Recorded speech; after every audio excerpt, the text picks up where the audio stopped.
சட்டி காய்ந்ததும் தேவையான அளவு நல்லெண்ணெய் ஆட் பண்ணிக்கொள்ளுவோம். கொஞ்சம் அதிகமாகவே ஆட் பண்ணிக்கொள்ளுவோம். இது கொஞ்சம் சுவையாக இருக்கும் இந்த ரெசிபிக்கு. இப்போ எண்ணெய் கொதித்ததும் கடுகு, அடுத்தது சோம்பு அதாவது பெருஞ்சீரகம் ஆட் பண்ணிக்கொள்ளுவோம். கடுகு வெடித்ததும்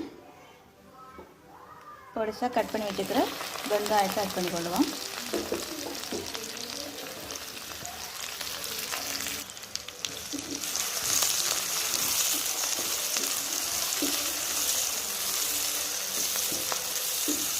வெங்காயம் வதங்கின ஸ்டேஜில் வந்து இப்போது கட் பண்ணி வச்சுக்க பச்சை மிளகாய் ஆட் பண்ணிக்கொள்வோம்.